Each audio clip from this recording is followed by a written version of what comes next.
Hello, my name is Jeff Fiest. I work for Casa Del Sol Tequila. And in this video, we're going to talk about how to go to market through calling on chains across the US. But at the end of the day, all of that is great, but I have to be able to convey that story to the buyer. And it's telling this elaborate story of, hey, I have faith in this brand. I think you should buy the brand, but more importantly, wait till you hear the 3 things I can do to pull the brand off the shelf and put it in the cart.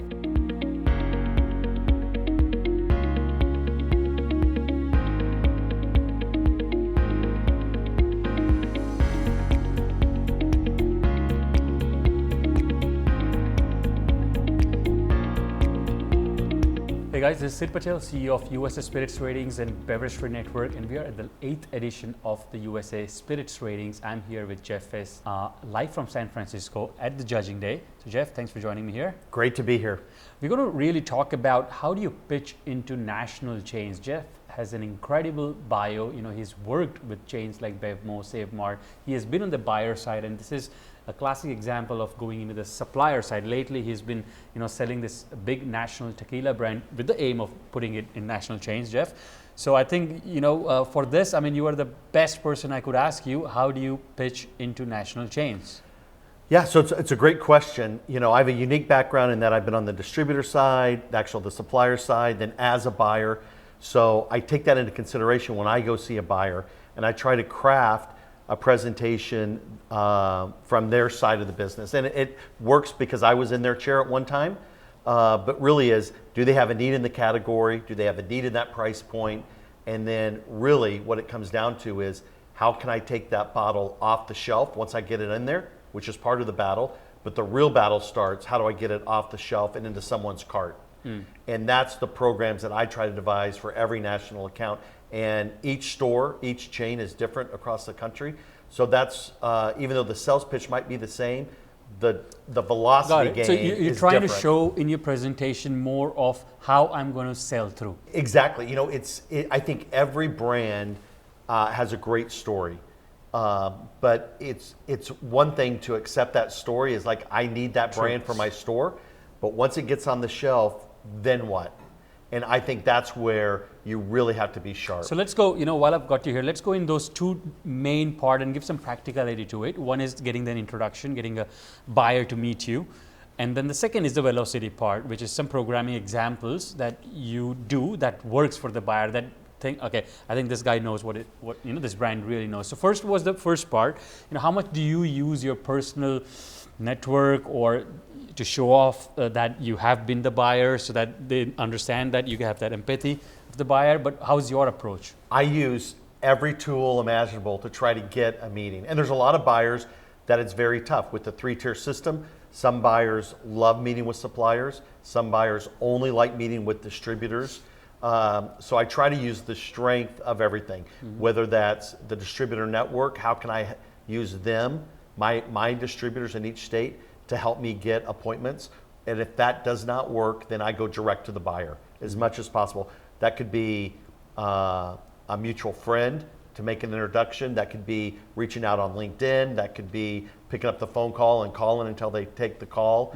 But the main goal is, give me 15, give me 30 minutes, and I want to explain my brand. But more importantly, I want to create a business partnership where I can really help your category. But the introduction is really the most important part of it, and trying to get in that building. And the value of this big buyers, right? Like if they say 11 o'clock, 26th August works, done, right? In a second you will say. Done. No matter what else is on my calendar, I'll be there, because I don't want to mess that up. And in reality, once you get the first appointment, if you're really, truly creating a business partnership, then that person really does want to see you a second time. And maybe that second time is just to evaluate one small program or one small distribution. But that second time is so important to getting that third and that fourth time. And then once you have that relationship established, it really helps you. The benefit that I have is that I come from a small fraternity of past buyers. So when I sit down with another buyer, I can say, I know what you're looking for because I was in your chair. So that's the advantage that I have. So let's go a little bit on the sales process. On your presentation, we touched base that you really want to emphasize more on the sell-throughs, the depletion, the programming. Give us some examples of things that today some big chain buyers are looking for, or that's working in most of the stores. Yeah, and I think each good brand has pricing, packaging, promotion, tied to their brand. But I think you have to go to that next step, and it's really that velocity question. Is once you get it in the store, that's tough. It's much tougher to get it off the shelf and into the cart. So how are you doing it different than everyone else? And each chain's different, and whether that's a pricing function, whether you're going to come in with a coupon or a buy-two program, or an enticement financially to get that consumer to buy that product at least one time. That's one component, but the other components is things like demos and tastings and liquid into lips and events where you can invite people into the store, into the chain, into a restaurant and say, this is a great brand. I want to show you how to drink it. I want you to taste it and try to create that. But you better be hitting on every one of those in this day and age because there's too many other brands that you're competing with. And if your velocity plan is not a little bit different or sharper than the guy before you or the gal after you, you're going to be lost. Give us some examples of you helping a store or a chain with new footfalls, that, hey, I think I can bring you more footfalls to your tequila aisle. Yeah, so I think creativity is a big part of that. And I think mixability and I think how to make a cocktail at home is extremely relevant. A few years ago when everyone was drinking at home, they were drinking 2 or maybe 3 ingredient drinks because that was easy. That's why the margarita did so well. You can make a great margarita with 3 ingredients. You can make a Manhattan with 3 ingredients. So those really, really worked. And in this day and age, I think when you tell the consumer that's walking their cart down the aisle, hey, I have a great tasting tequila, but it also goes great with this grapefruit soda, and you can make a great Paloma at home, and all the ingredients are there for them to buy. Those are the type of programs that retailers are looking for. Yeah, to increase their cart size, right? Yeah, because it's not just one ingredient in the cart. It's my tequila in the cart, but it's also Fever Tree grapefruit soda, and it's also fresh grapefruit, and it's also maybe squirt, if that's what you're using for a Paloma.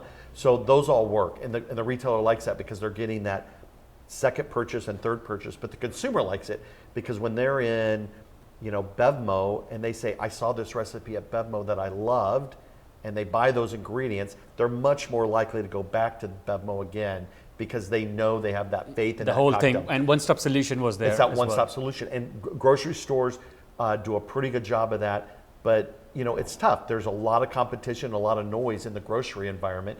But you have to devise these programs where you're saying, hey, I'm going to be able to sell more soda, more tonic, more fresh fruit. And that's great for the overall grocery store. But it all starts with my base. It all starts with my award-winning tequila.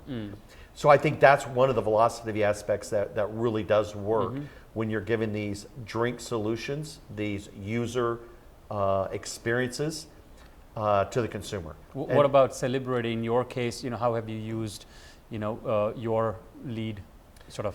Yeah, take tequila for example. I think Cinco de Mayo, everyone does it pretty well. I think every other holiday after that, there's this big fall off.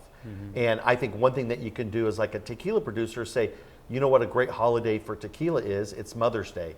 Why? Because we can make a great tasting mimosa using tequila, which is a little bit different. So as a buyer, you say, no one's ever talked to me about doing tequila mimosas for Mother's Day.